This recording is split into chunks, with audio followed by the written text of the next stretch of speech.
नमस्कार साथियों, मैं राहुल उपाध्याय आपका अपने YouTube चैनल में स्वागत करता हूं। तो दोस्तों, कल हमने बायोलॉजी पढ़ी थी। बायोलॉजी का बेसिक कॉन्सेप्ट जाना, इंट्रोडक्शन ऑफ बायोलॉजी कि बायोलॉजी होती क्या है और इसमें हम कौन कौन से चीज़ों का अध्ययन करते हैं। ठीक है, इसके बारे में मैंने आपको बात बता दी थी। बेसिक कॉन्सेप्ट है, बिल्कुल ये हमें सबको जानना ज़रूरी है। तो जिसने वो वीडियो नहीं देखी है तो एक बार प्लीज़ वो वीडियो देखें। ठीक है, बायोलॉजी की प्ले लिस्ट में आपको मिल जाएगी। और हमने इस पर फिजिक्स भी अपने चैनल पे कंप्लीट करा दी है। अब कंटिन्यू आपको इसकी प्रति एक क्लास इसकी रेगुलर आपको मिलेगी। ठीक है, तो इससे आप अपने नोट्स बनाएं, अच्छे से तैयार करें इसे। तो हमने बेसिक जानने के बाद में आज से हम इसका चैप्टर स्टार्ट करेंगे भाई। ठीक है, जो भी चैप्टर है, चैप्टर एक एक चैप्टर में आपको एक एक वीडियो में कंप्लीट कराऊंगा जितनी भी टाइम की रहेगी। ठीक है, तो आपसे ये गुजारिश है कि इसका बेनिफिट आपको तभी मिलेगा जब अपने नोट्स बनाएंगे, नोट्स तैयार करेंगे। ठीक है, ऐसे तो आप देखोगे तो मतलब इतना वो नहीं आएगा जितना कि आप हाथ से लिख के आराम से उसे समझ सकते हो। ठीक है, आज हम कल हमने बायोलॉजी के बारे में बात करी थी।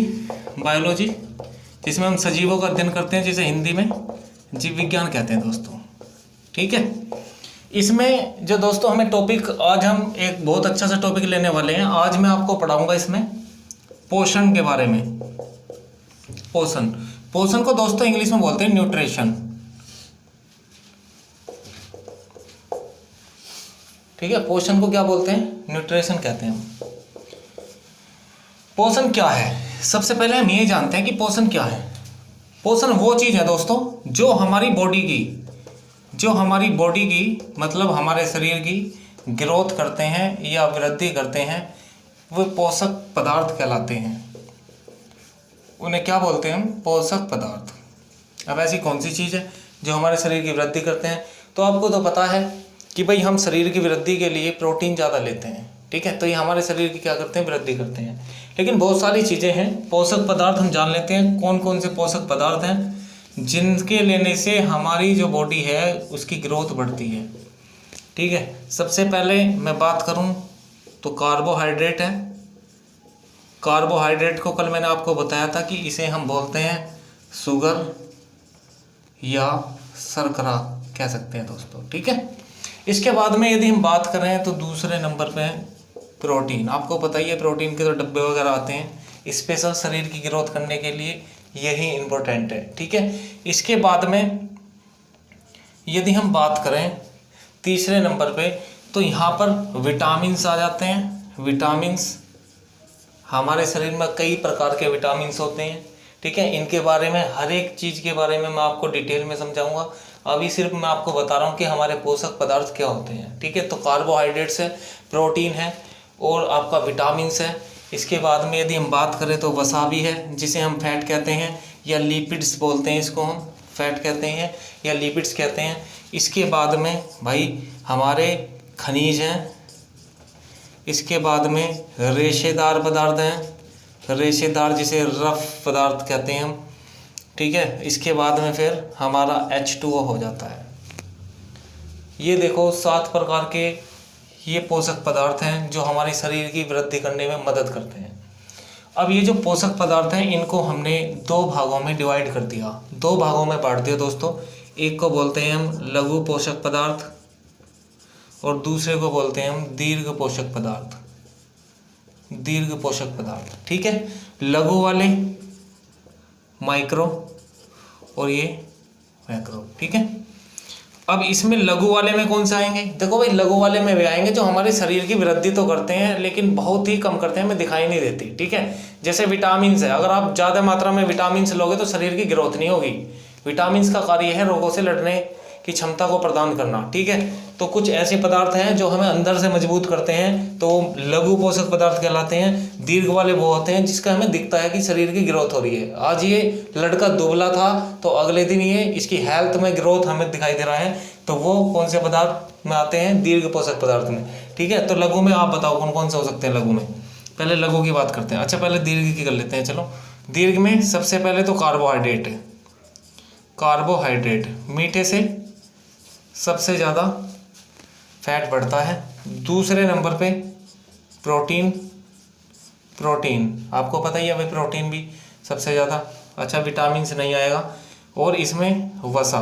वसा मतलब एक तरीके से फैट है या लिपिड्स है, या आप यूँ कह लीजिए कि जो भी ऑयली फूड्स है, जैसे चिल्ली पटेटो, चाउमीन, बर्गर वगैरह हम ये लेते हैं तो वो वसा लेते हैं हम। ऑयली फूड्स है तो ये बहुत ही हानिकारक होते हैं हमारे शरीर के लिए ये चीज़ें, है ना, हमें रेगुलर बेस पे नहीं खाना चाहिए इसे।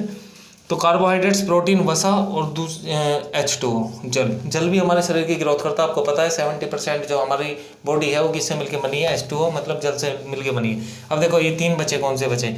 एक तो विटामिन हो गया आपका, ठीक है, विटामिन जो है हमारे शरीर की ग्रोथ नहीं करते, लघु पोषक पदार्थ हैं, अंदर से मजबूत करते हैं। दूसरे नंबर पे यदि हम बात करें तो इसमें खनिज बचा है, ठीक है, इसमें खनिज है। और फिर आपका रेशेदार पदार्थ है, रेशेदार पदार्थ। खनिज का मतलब है दोस्तों मिनरल्स, ठीक है, मिनरल्स वाटर वगैरह और मिनरल्स ये आप जो फ्रूटी वगैरह पीते हो वो चीज़ें हैं, ठीक है।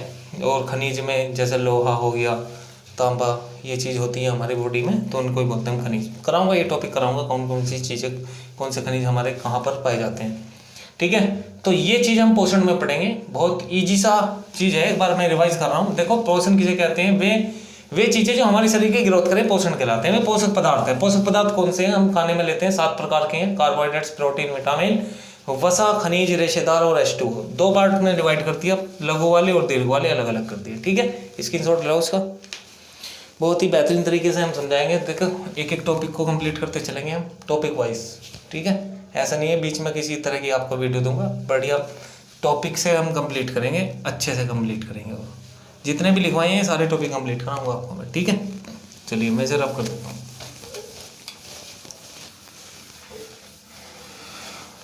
अब दोस्तों हम बात करते हैं, हमने बात करी है सबसे पहले जो पोषक पदार्थ है, पहले हम ले लेते हैं दोस्तों दीर्घ वालों को।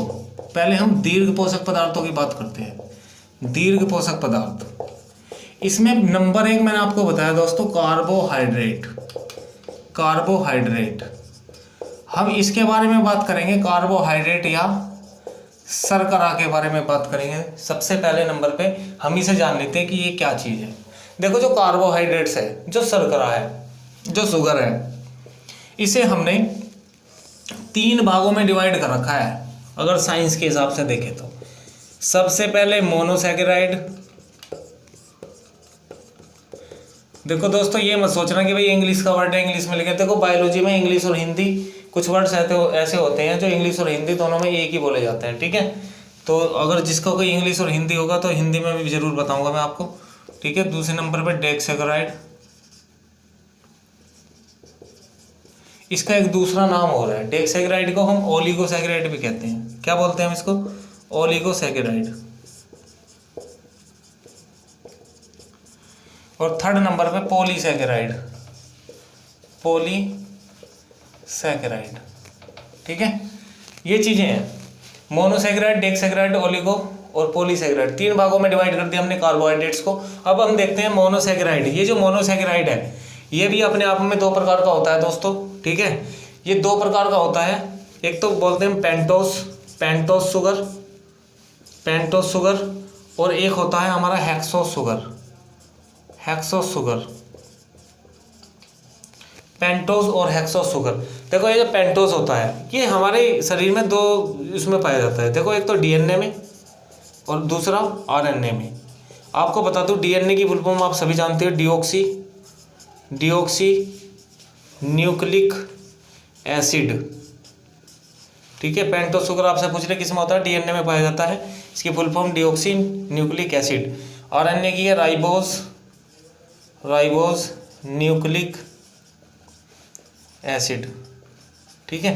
तो दोनों में कौन सा शुगर होता है? Pentose sugar. अगर हम हेक्सोस की बात करें दोस्तों तो हेक्सोस भी अपने आप में 2 प्रकार का, एक तो ग्लूकोज और दूसरा फ्रैक्टोज। ये जो ग्लूकोज है ये दोस्तों पाया जाता है ब्लड में, हमारे ब्लड में होता है। कौन सी शुगर होती है? ग्लूकोज।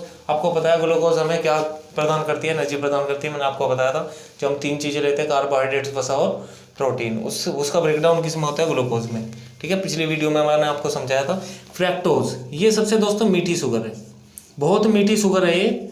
और ये जो शुगर है ये फ्रूट्स में पाई जाती है, फ्रूट्स में मतलब फलों में पाई जाती है ये वाली शुगर जो फ्रैक्टोज होती है। ये फ्रैक्टोज जो है ये मीठी शुगर है, मतलब जो भी नेचुरल रूप से मीठे होते हैं उसमें फ्रैक्टोज होती है। जैसे आपसे पूछ लें मधुमक्खी का जो छत्ता है, जो शहद है, उसमें कौन सी शुगर, आपको पता है नेचुरली रूप से बना है, तो वो उसमें फ्रैक्टोज शुगर होगी, ठीक है।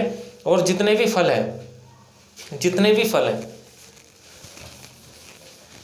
यहाँ लिख देता हूँ मैं, मीठी शुगर है। और जितने भी फल है दोस्तों, जितने भी फल है, ये सारे के सारे फ्रैक्टोज शुगर के होते हैं, ठीक है। इनमें सभी में क्या होती है, फ्रैक्टोज शुगर होती है।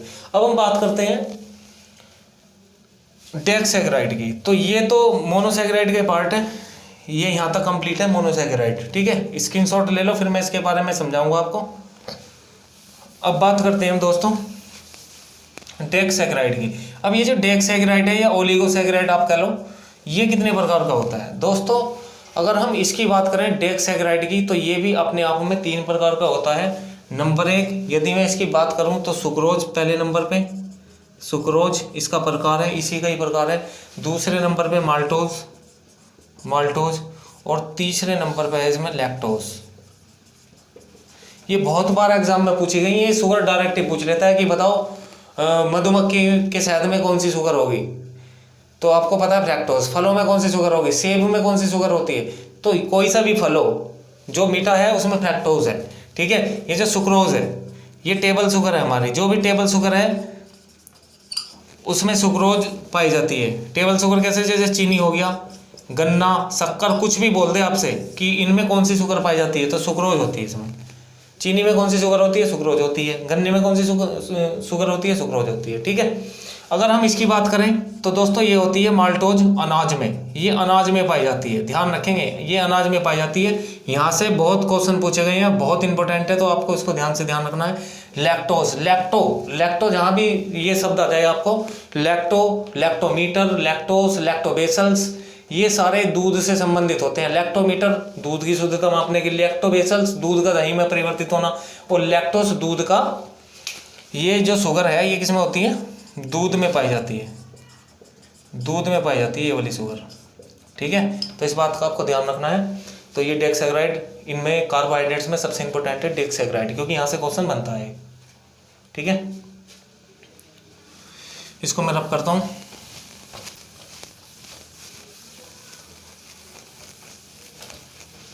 अब बात करते हैं हम दोस्तों पॉलीसैकेराइड की। ये जो पॉलीसैकेराइड है ये भी अपने आप में, इसे भी हमने 3 भागों में डिवाइड किया हुआ है। 3 भागों में इसको भी हमने डिवाइड कर रखा है। 3 भाग इसके कौन कौन से हैं वो मैं आपको बता रहा हूँ। पहले नंबर पे यदि हम बात करें, एक तो सेल्यूलोज है, सेल्यूलोज। दूसरे नंबर पे यदि हम बात करें तो काइटिन है। वैसे इसे इंग्लिश में हम चिटिन के नाम, चिटिन लिखते हैं, इस तरह से लिखते हैं, ठीक है। और तीसरा है स्टार्च, स्टार्च, और स्टार्च को हिंदी में बोलते हैं दोस्तों मंड, ठीक है, ये नाम है इसके। अब ये जो सेल्यूलोज है, सेल्यूलोज का जो मतलब है, सेल्यूलोज को हम देखो, आपसे पूछें कोशिका भित्ति किसकी बनी होती है, ये बहुत बार आपने क्वेश्चन सुना भी होगा, कोशिका भित्ति किसकी बनी होती है, तो वो होती है दोस्तों सेल्यूलोज की, ठीक है। कोशिका भित्ति किसकी बनी होती है, सेल्यूलोज की बनी होती है। काइटिन यहां से आता है कीटों के पंख, और जीवाणु या कवक की आपसे कोशिका भित्ति पूछे स्पेशल, जीवाणु या कवक की कोशिका भित्ति, तो वो होती है काइटिन की बनी हुई। इस बात का आपको विशेष ध्यान रखना है। केवल यदि कोशिका भित्ति कही तो सेल्यूलोज, और यदि आपसे जीवाणु की या कवक की स्पेशल पूछे, जीवाणु मतलब बैक्टीरिया, कवक मतलब फंगस, ठीक है, इनकी यदि आपसे कोशिका भित्ति, सेल वॉल, कोशिका भित्ति का मतलब होता है दोस्तों सेल वॉल, यदि आपसे पूछे कि इनकी ये सेल वॉल किसकी बनी होती है तो वो काइटिन की है। यदि केवल आपसे सेल वॉल पूछ ले कि किसकी बनी है तो वो आपको बताना है कि काइटिन की बनी होती है, ठीक है। लास्ट बचा ये मंड। देखो भाई ये मंड किस प्रकार का होता है, इसे मैं आपको समझा देता हूँ। ये सबसे ज़्यादा आलू में पाया जाता है। किस में पाया जाता है, आलू में।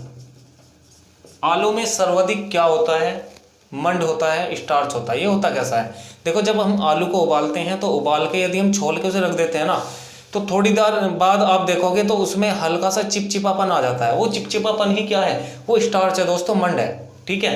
एक क्वेश्चन ये भी आता है कि कैप्सूल का आवरण, कैप्सूल का आवरण बहुत बार देखा होगा आपने एग्जाम में, कैप्सूल का आवरण किसका बना होता है? आवरण का मतलब होता है दोस्तों खोल। जो कैप्सूल का खोल होता है ना बाहर का, अगर आप उसे बिना पानी के लेंगे, बिना पानी के मतलब आप एक कैप्सूल लेके और गले में रख के देखना, अपनी जीभ पे रख के देखना, आपको अगर आप पानी नहीं पिएंगे तो आप उसे हटा के देखना तो हटेगा नहीं, बड़ी मुश्किल से हटेगा। क्यों? क्योंकि उसमें चिपक होती है। वो किसके कारण? क्योंकि इसका जो आवरण है वो स्टार्च का या मंड का बना होता है। ठीक है। तो ये वाला टॉपिक है हमारा पोषण का, ये कंप्लीट हुआ। पोषण में हमने सबसे पहला क्या पढ़ा? कार्बोहाइड्रेट्स पढ़ा। ये कार्बोहाइड्रेट्स का टॉपिक मैंने आपको आज कंप्लीट करा दिया।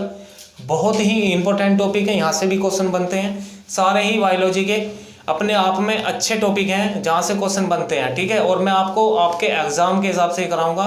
ज़्यादातर मैं ये चेक करता हूँ प्रीवियस ईयर में कैसे क्वेश्चन आए और किस टाइप से क्वेश्चन आ सकते हो, मैं बीच बीच में आपको डिस्कस भी करता हूँ।